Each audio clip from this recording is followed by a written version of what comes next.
Teman-teman, baca firman Tuhan wajib setiap hari. Amin. Halo teman-teman, baca firman Tuhan wajib setiap hari. Amin. Salam, selamat pagi dan selamat berjumpa kembali di channel TBKK Jabiter Tinambunan. Salam sehat buat kita semua. Tuhan memberkati. Pada pagi yang indah ini kita dengarkan firman Tuhan di hari yang ke 177 tanggal 25 Juni tahun 2024. Diambil dari kitab Nabi Habakuk pasal 2 ayat yang ketiga.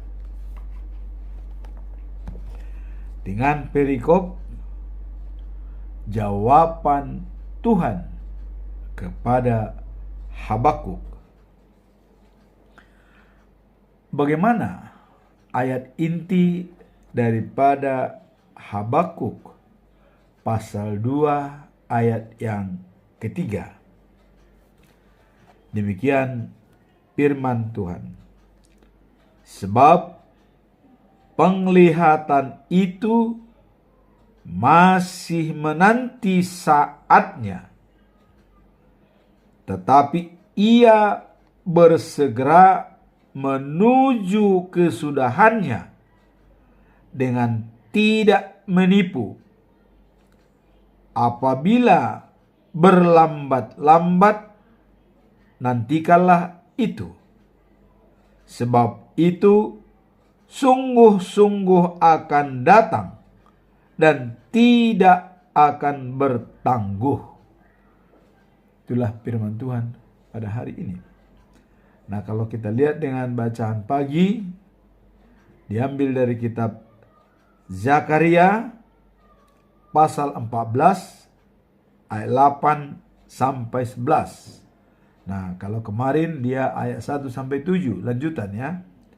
Dengan perikop Yerusalem dan bangsa-bangsa. Dan bacaan malam diambil dari kitab Wahyu pasal 3 ayat 20 sampai dengan 22, yaitu pesan-pesan kepada jemaat di Laodikia. Itulah firman Tuhan hari ini dari 3 perikop. Sekarang kita masuk dalam perikop yang pertama. Siapakah Habakuk? Habakuk adalah seorang nabi yang menyampaikan pesan menjelang abad ke-7 sebelum Masehi, yaitu pada masa kekerasan ya kerajaan Babel. Jadi ditulis pada abad yang ke-7 pada saat kerajaan Babel sedang keras-kerasnya menindas Israel atau bangsa Yehuda. Dan kalau kita melihat bahwa Habakuk ini ya, dia sangat care dan peduli dan sangat prihatin melihat kekerasan yang dilakukan oleh bangsa yang kejam itu, yaitu Babel ya. Nah, maka ia bertanya kepada Tuhan ya, kira-kira pertanyaannya begini: bagaimana engkau dapat tahan melihat orang-orang jahat yang kejam itu? Itulah pertanyaannya. Kemudian, bukankah engkau terlalu suci untuk memandang kejahatan? Nah, jadi seolah-olah kejahatan itu dibiarkan oleh Tuhan. Ya. Sebenarnya kejahatan yang dibuat oleh Babel kepada orang Yehuda itu karena perlakuan bangsa Yehuda yang tidak setia kepada Allah, ya, masih menyembah berhala, tidak taat. Apabila ada menyampaikan pesan-pesan dari nabi-nabi yang dipercaya oleh Allah untuk penyambung lidah atau penyampaian pesan-pesan itu tidak digubris oleh raja-raja Yehuda. Jadi mereka memang benar kata Musa, mereka keras kepala katanya. Jadi itu dibuktikan oleh Raja Zedekia kepada Yeremia, ya. Nah, maka dengan kejadian ini memang sangat menderita bangsa Israel di pembuangan Babel selama 70 tahun. Apakah ini memang disengaja oleh Allah melihat, ya? Nah, ini maka dicobalah diungkit oleh Nabi Zakaria, ya, mencoba dia menyampaikan kepada Allah, bukankah engkau merasa muak melihat ketidakadilan? Jadi dibilang kepada Allah, apakah Allah tidak muak melihat ketidakadilan yang seenaknya semena-mena? Nah, kemudian, bukankah engkau terlalu suci untuk memandang kejahatan? Kira-kira begitu, karena Israel ada umat pilihan Tuhan. Kemudian, mengapa engkau diam? Katanya, kalau orang-orang yang saleh dihancurkan pendurhaka itu. Inilah keprihatinan daripada Zakaria kepada bangsa Israel, sehingga dia menyampaikan kepada Tuhan. Apa jawaban daripada Tuhan Allah? Ya, mari kita lihat. Tuhan Allah menjawab bahwa Ia akan bertindak pada waktu yang ditentukan sendiri. Jadi Allah tahu kapan saya harus berbuat, kapan saya tidak berbuat. Kira-kira begitu. Walaupun dalam penglihatan manusia mereka seolah korban segala macam, tapi mungkin ini pelajaran bagi umat supaya benar-benar setia kepada Tuhan, ya. Baik keturunannya, baik yang sudah tua. Ini merupakan pelajaran berharga diberikan Tuhan. Jadi dikatakan waktu yang ditentukan sendiri, dan sementara itu harus diingat. Nah, ini kata Tuhan, bahwa orang-orang yang jahat tidak akan selamat. Jadi kalau kau lihat di situ ada banyak pembunuh, ingat, orang yang jahat tidak akan selamat. Tapi orang yang melakukan kehendak Allah akan hidup karena kesetiaannya kepada Allah. Jadi Allah sudah mengatakan orang yang jahat pasti akan binasa. Apakah orang-orang yang dibunuh itu semua orang jahat? Ya, bisa jadi. Tapi di sini sudah dikatakan orang-orang yang jahat, ya, tidak akan selamat. Jadi ya, di dunia pun sudah terjadi mungkin dibunuh orang-orang penjahat itu, ya, dibunuh, digantung, ya, dihukum gantung, hukuman. Nah, tapi dikatakan orang yang melakukan kehendak Allah akan hidup karena kesetiaannya kepada Allah. Nah, akan hidup. Jadi walaupun dia mati, kalau dia baik, ya life after life, hidup setelah kehidupan sekarang. Jadi kehidupan sekarang dia mati, hidup lagi, sama seperti Yesus. Jadi orang yang melakukan kehendak Allah, ya, akan hidup karena kesetiaannya kepada Allah. Nah, itu sudah ditegaskan Tuhan. Jadi itulah jawaban Tuhan ya. Kemudian bagian terakhir ramalan tentang kehancuran bagi mereka ya yang tidak taat kepada perintah Tuhan. Nah, jadi artinya bagi yang tidak taat kepada perintah Tuhan akan hancur.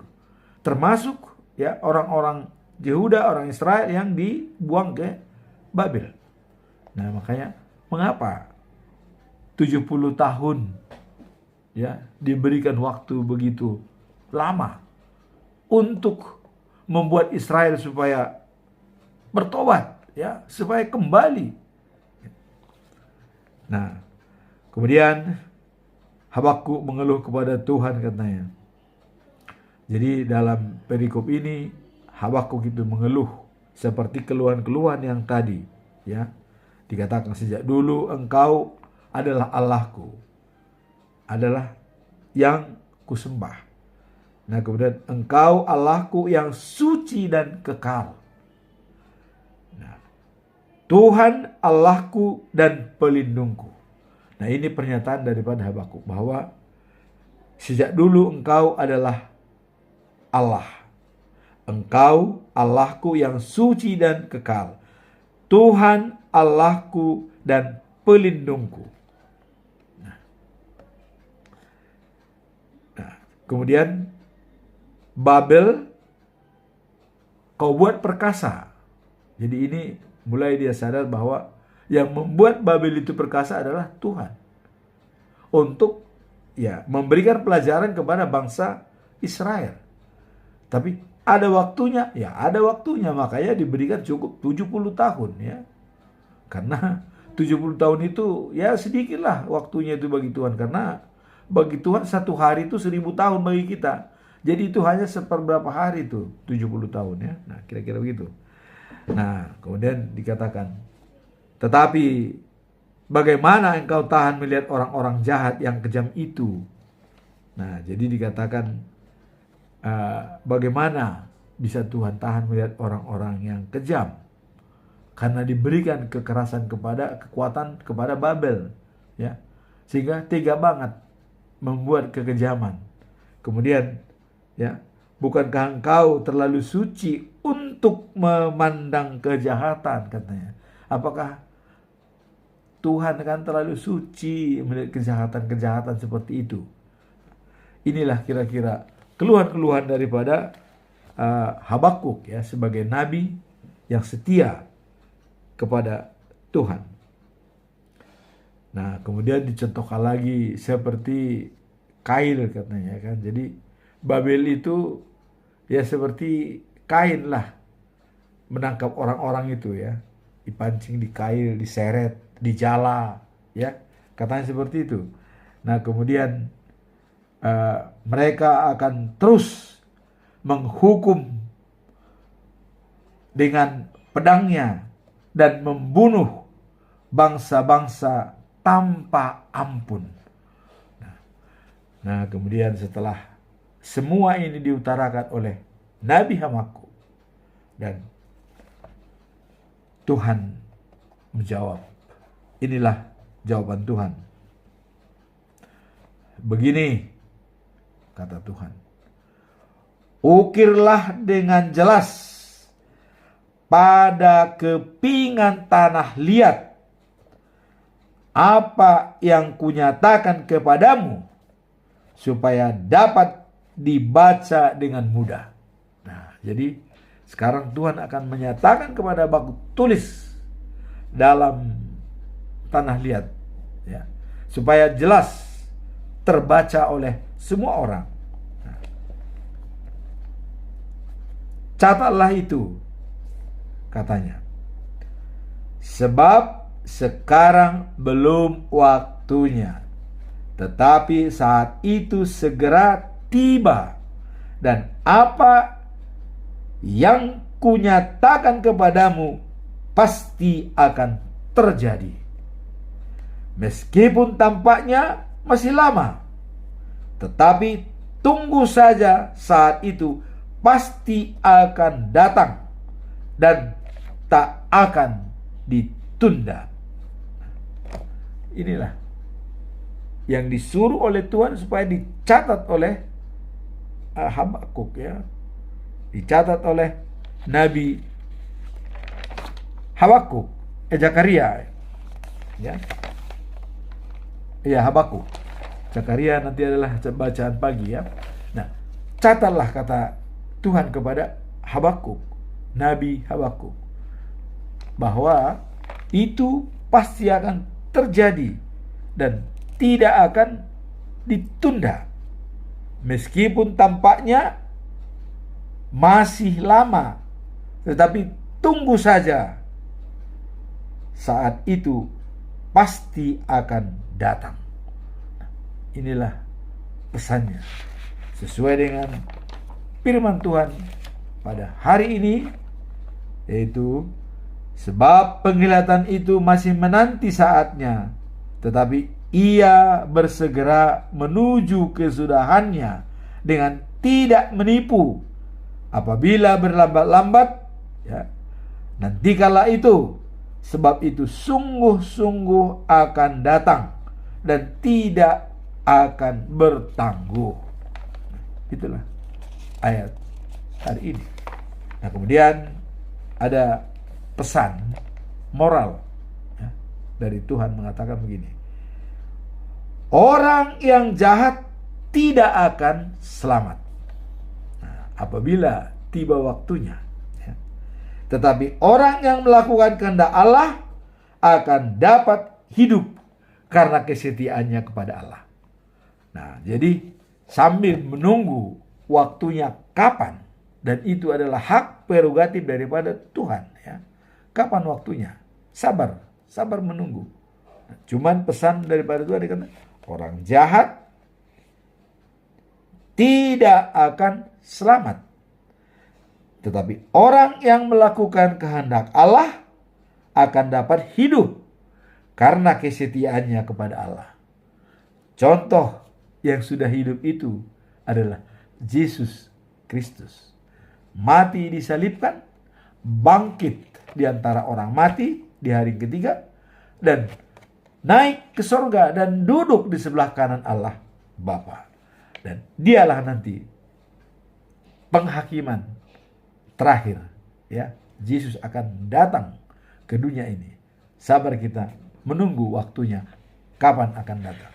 Namun kita tetap menjaga, ketika si Judas kemarin mengatakan, jagalah hidupmu supaya tetap bersatu dengan Tuhan Allah.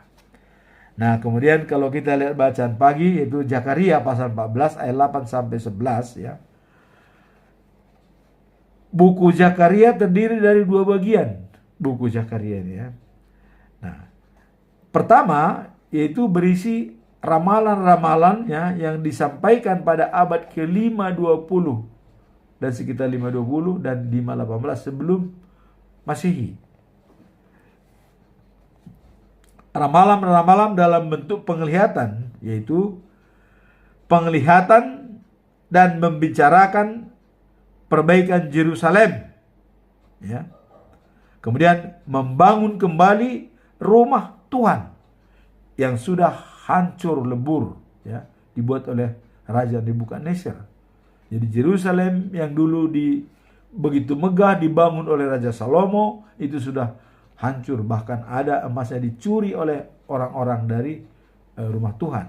Nah, jadi ramalannya bahwa Yerusalem akan dipulihkan dan membangun kembali rumah Tuhan. Nah, ini ramalan daripada Nabi Habakuk, ya. Nah, kemudian Tuhan dan penyucian umat Allah, yaitu membangun kembali rumah Tuhan dan juga penyucian umat Allah. Jadi di samping rumah Tuhan dibangun, juga umat-umatnya disucikan. Inilah ramalan daripada Habakuk bagian pertama. Kemudian bagian kedua yaitu kumpulan daripada pesan-pesan yang diucapkan pada masa-masa yang lebih kemudian, mungkin di tahun 5000 525 mungkin disuapkan itu ya. Jadi pesan-pesan ya, dan dibicarakan Yerusalem di masa datang. Bagaimana Yerusalem di masa yang akan datang ya. Jadi itu dibicarakan kepada dunia ya, dan penghakiman terakhir. Nah, ini pesan-pesan yang disampaikan Yerusalem di masa yang akan datang dan penghakiman terakhir, dan ini kepada dunia. Nah, perikop dari pasal 14 adalah Yerusalem dan bangsa-bangsa. Pada ayat 8 dikatakan ya, pada hari itu air segar akan mengalir dari Yerusalem. Setengah dari air itu akan menuju ke laut mati, dan setengah bergabung dengan laut tengah. Nah, kemudian katanya air itu yang dari Yerusalem itu ya akan mengalir sepanjang tahun. Ya, air itu akan mengalir sepanjang tahun. Nah, kemudian Tuhan memerintah sebagai raja atas seluruh bumi. Jadi Tuhan di sana memerintah. Ya. Setiap orang akan menyembah Dia sebagai Allah dan mengenal Dia dengan nama yang sama. Jadi tidak ada lagi bedanya. Jadi sudah satu nama, yaitu nama Allah. Di tempat itu, di Yerusalem yang dikatakan tadi akan dibangun itu. Nah, jadi kalau kita melihat Yerusalem akan menjulang tinggi katanya, ya, menjulang tinggi. Tingginya itu berapa? Nah, kalau kita lihat dalam Wahyu ya, pasal 21 ayat 16 ya, bahwa Yerusalem yang baru itu bentuknya segi 4 ya, segi 4. Nah, kemudian panjang lebar tinggi itu sama, 2400 km. Itu langsung Allah yang menciptakan kota itu. Dan di tengah kota ada air mengalir, sungai mengalir. Nah, itulah tadi katakan tuh, penglihatan tadi ya, pesan-pesan ada air mengalir. Nah, dan di Wahyu dikatakan bahwa di pinggir daripada sungai itu ada sebuah pohon yang rindang, yang sangat hijau, dan dia tidak mengenal musim kemarau atau musim yang tidak hujan. Dia tetap rimbun dan berbuah setiap bulan, dan buahnya bisa dimakan cuma-cuma. Nah, ini dijelaskan dalam penglihatan Yohanes dalam kitab Wahyu pasal 21 ayat 16. Yerusalem yang baru akan dibangun, dan yang memerintah di sana adalah Allah sendiri, dan semua manusia bertatap muka dengan Dia, berbicara dengan Tuhan langsung, face to face. Tidak ada lagi barrier-barrier yang menghalangi. Langsung kita bertemu dengan Tuhan Allah, karena Dialah di sana sebagai pemimpin dari semua bangsa yang ada di dunia ini. Dari segala bangsa-bangsa akan mengenal Dia. Nah, inilah perikop yang kedua ini dikatakan Yerusalem dan bangsa-bangsa. Yerusalem merupakan pusat, tempat daripada semua bangsa yang ada di dunia ini, dan diperintah oleh Tuhan Allah. Kemudian bacaan malam, nah ini masuk dalam Wahyu pasal yang ketiga ayat 20 sampai 22. Nah, ini pesan-pesan untuk jemaat di Laodikea ya. Nah, kemudian penglihatan permulaan dan surat-surat dulu diawali kepada 7 jemaat itu. Nah, tapi khusus di pasal 3 ini dikatakan kepada 3 jemaat, yaitu Sardis, Philadelphia, dan Laodikea. Nah, apa pesan-pesan kepada jemaat yang ada di Sardis, Philadelphia, dan Laodikia. Nah, khusus kepada Laodikia ya, dengan pesan. Jadi ini pesan dari sang Amin. Nah, Amin. Amin itu adalah saksi setia dan benar sumber segala sesuatu yang diciptakan Allah. Jadi dia saksi setia dan sumber kebenaran yang sesuai dengan kebenaran Allah. Berarti itu ya malaikat. Nah, ya. Nah. Kemudian katanya dia tahu bahwa jemaat Laodikia. Nah, dia pesan bahwa dia tahu tentang jemaat Laodikia ini. Bagaimana bentuk jemaat yang ada di kota Laodikia ini? Dikatakan bahwa tidak dingin dan tidak panas. Berarti apa? Ya, suam-suam kuku. Kira-kira begitu pengertiannya jemaat yang ada di sana. Tapi jemaat itu membantah, ya. Jadi mereka membantah. Oh, kami kaya, serba cukup dan tidak kekurangan apa-apa. Itu jawaban dari jemaat itu. Karena begitu dikatakan, Anda suam-suam kuku, ya. Anda adalah tidak jelas, tidak panas dan tidak dingin, katanya. Nah, itu sebabnya kalian akan kumuntahkan dari dalam mulutku. Karena tidak panas, tidak dingin, ya dimuntahkan kira-kira. Karena tidak jelas. Coba tunjukkan dulu siapa kamu sebenarnya. Jangan suam-suam kuku. Nah, mereka menjawab, kami kaya, kami tidak berkekurangan, kami berkecukupan. Nah, cuma dijawab, tapi kalian tidak tahu betapa melarat dan menyedihkan keadaanmu. Walaupun kamu kaya, berkecukupan, tapi kamu melarat dan menyedihkan keadaanmu. Ya. Kalian miskin. Dia bilang, telanjang dan buta. Wah, jadi sudah ditegur. Walaupun kalian seperti itu, tapi kalian miskin, telanjang dan buta. Nah, apa saran daripada saksi yang tidak pernah menyatakan tidak benar tadi? Ya, apa dikatakan? Nah, aku menasihati kalian, katanya, supaya beli emas daripadaku, yaitu emas murni, supaya kalian kaya. Nah, juga pakaian putih, supaya tidak telanjang, ya. Dan belilah obat untuk oles di matamu, supaya dapat melihat. Wah, jadi beli emas supaya kamu kaya, tapi emas dari saya, Tuhan. Beli pakaian putih, bisa menutupi badanmu. Kemudian beli oles mata, supaya matamu bisa melihat. Tapi itu dari saya belinya, katanya. Bagaimana membelinya? Ya, itulah firman Tuhan itu maksudnya, ya. Nah, kemudian orang yang kukasihi, merekalah yang kutegur. Nah, jadi kenapa ditegur? Ya, karena Tuhan merasa kasihan. Mereka diperingatkan, itu berarti tandanya disayang oleh Tuhan.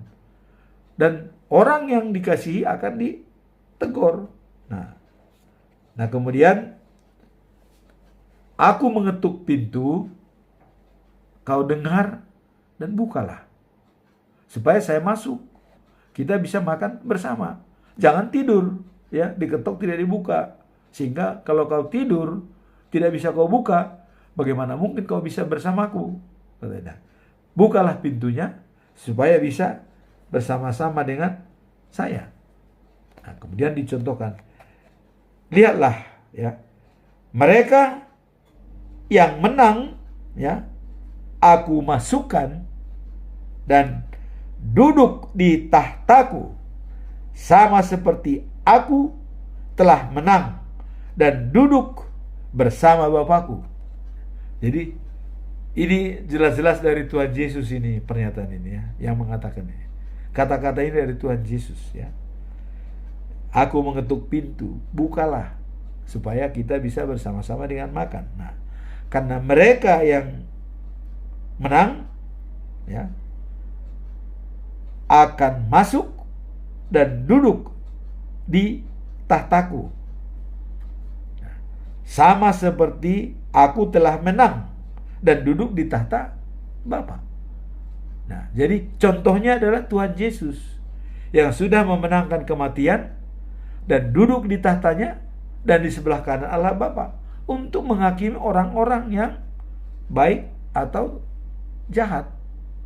Nah, kemudian di kita lanjutan adalah barang siapa, nah ini pesan moral terakhir ini, barang siapa mendengar kata-kata ini yang sudah saya sampaikan ini, ya, hendaklah memperhatikan apa yang dikatakan oleh Roh Allah. Jadi ini kembali dikatakan bahwa Roh Allah yang bekerja. Jadi yang mendengar hendaklah dia memperhatikan apa kata-kata Roh Allah. Demikianlah pembacaan firman Tuhan pada pagi hari ini. Yang pertama tadi adalah jawaban Tuhan kepada Habakuk bahwa ada waktunya dan ada masanya. Sabar menunggu. Kira-kira begitu dari Tuhan, itu jawabannya. Tapi Tuhan mengatakan orang jahat tidak akan selamat. Orang yang melakukan sesuai kehendak Allah akan menerima tempat yang baik, abadi dan kekal. Kemudian dalam perikop kedua dikatakan bahwa ya, ramalan Zakaria bahwa Yerusalem dengan bangsa-bangsa di masa yang akan datang, dan ditekankan Yerusalem yang baru bahwa Tuhan Allah sebagai pemimpin di sana. Dan kemudian bacaan malam, pesan untuk jemaat supaya tidak suam-suam kuku dalam menerima firman Tuhan, harus tegas, ya. Dan pesan terakhir tadi, bagi yang mendengar diperhatikan dan Roh Allah akan bekerja padanya. Semoga Roh Allah bisa bekerja pada kita semua dalam menjalankan tugas kita sehari-hari. Amin. Tuhan memberkati.